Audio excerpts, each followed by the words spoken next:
Good evening বন্ধুরা, sir ব্লগে সবাইকে স্বাগত। আর আজকে যাচ্ছি বিয়েবাড়ি। দেখো বন্ধুরা, সব রেডি হয়ে নিয়েছে। আর এখন প্রচণ্ড গরম, আর প্রচণ্ড গরমে হালকা একটু কিছু রেডি হয়ে নিলাম। আর এখন যাচ্ছি বিয়েবাড়িতে। আর এই ব্লগটা দিতে একটু দেরি হয়ে গেছে, কেননা বিয়েবাড়িটা আর একটু আগে ছিল, কিছুদিন আগেই ছিল।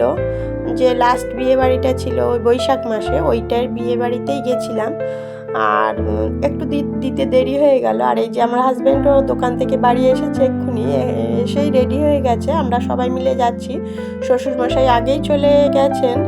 আর আমার বাড়ির পাশেই বিয়ে, কিন্তু একটু দূরেই হল রুম ভাড়া করে বিয়ে বাড়িটা হচ্ছে, অনুষ্ঠানটা। ওই জন্য করে সবাই মিলে রেডি হয়ে নিচ্ছে। আর আমার শাশুড়ি মা আজকে যাবেন না, কেননা ওনার আজকে একাদশী ছিল, ওই জন্য। আর ওই যে বড় মেয়ে রেডি হয়ে গেছে, কিন্তু ও ক্যামেরার মধ্যে আসতে চাচ্ছে না। আর এই যে ছোট মেয়ে, সবাই রেডি হয়ে গেছি। আর এখন সবাই মিলে বেরিয়ে পড়বো এখন। আর এই যে ছোট মেয়ে একটু আয়নার সামনে দাঁড়িয়ে একটু দেখছিল, আর বুঝতে পারিনি যে আমি ক্যামেরা করছিলাম। যখনই বুঝতে পারলো তখন একটু মুখ ভেঙালো। আর সবাই মিলে এখন চলে যাবো। আর ননদের ছেলে এই যে যাবে, ও রেডি হয়ে গেছে। হাজবেন্ড, ছোট মেয়ে সবাই রয়েছে, এক্ষুনি বেরিয়ে পড়বো। আর নন্দাই আর নন্দাই ওরা একটু পরে যাবে। ওরা দোকান বন্ধ করে একটু রাত করে যাবে। ও তাই জন্য ননদের ছেলে আমাদের সাথে চলে যাচ্ছে, আমার ভাগ্নে, ওই জন্য চলে যাচ্ছে। আমরা সবাই এক্ষুনি বেরিয়ে পড়বো। আর বিয়ে বাড়িতে যাবো ঠিক কথা, কিন্তু এত গরমে কিছুই ভালো লাগছে না। রেডি হয়ে একদম সোজাসুজি বিয়ে বাড়িতে গিয়েই দেখা হচ্ছে।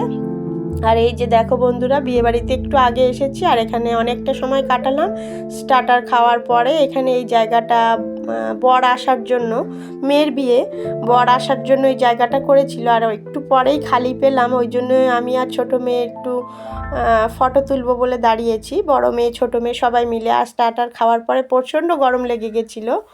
আর ওখানে ছবি টবি কিছুটা সময় তোলার পরে চলে এসেছি মেন কোর্স খাওয়ার জন্য। আর এখানে এসেই বসে পড়েছি। এই যে ভেজিটেবল ফ্রাইটা দিয়েছিল, ভেজিটেবল চপ, ওটা খেয়ে নিলাম। তারপরে ডাল, আলুর চিপস, এগুলো তো দিয়েছে বিয়ে বাড়িতে যেগুলো হয়। কিন্তু স্টার্টার খাওয়ার পরে আমাদের খাওয়ার আর কারোরই জায়গা নেই পেটের মধ্যে। খুব অস্বস্তি হচ্ছিল। আর গরম যেহেতু প্রচণ্ড পড়েছিল, তাও বসলাম সবাই একসাথে খাওয়ার জন্য।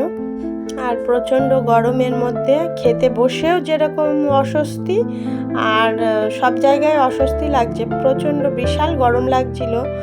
আর বিয়েবাড়ি মানে অনেক লোকজন, সেখানে তো আরোই বেশি গরম লাগছিল।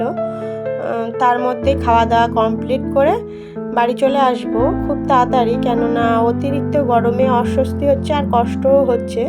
আর বাচ্চারা সেভাবে একটু হয়ে গেছে। আর এখন খাওয়া দাওয়া করে নিচ্ছি। দেখো, খাওয়া দাওয়াটা করে নিই তাহলে।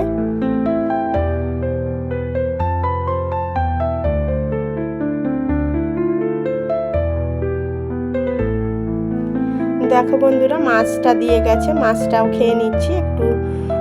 মাছটা খেয়ে নেব। মাছ আর অন্যান্য সব খাবারই প্রায় নষ্ট করেছি, কেননা খেতে পারিনি এত গরমের মধ্যে। আর তারপরে যেহেতু ফুচকা টুচকা ওগুলো ছিল, কফি পকোড়া, আমের শরবত, এগুলো খাওয়ার পরে আর সেভাবে খেতেই কিছুই পারিনি। আর এই যে দেখো, এখন চিকেনও দিয়ে গেছে, চিকেনটাও খেয়ে নেব খাওয়া দাওয়ার পরে। চাটনি পাঁপড় এগুলো খেলাম, চাটনি পাঁপড় আর সন্দেশ খেয়েছি। মিষ্টি টিষ্টি নেইনি, তার মধ্যে দইও দিয়ে গেছিলো, কিন্তু দইটা সম্পূর্ণ খেতে পারিনি। তাহলে বন্ধুরা, আজকে ভিডিওটি এই পর্যন্তই। দেখা হচ্ছে নতুন একটা ভিডিওর সঙ্গে। ততক্ষণের জন্য টাটা। ভিডিওটি যদি ভালো লেগে থাকে লাইক, কমেন্ট, শেয়ার করবেন, সাবস্ক্রাইব করবেন। দেখা হচ্ছে নতুন একটা ভিডিওর সাথে।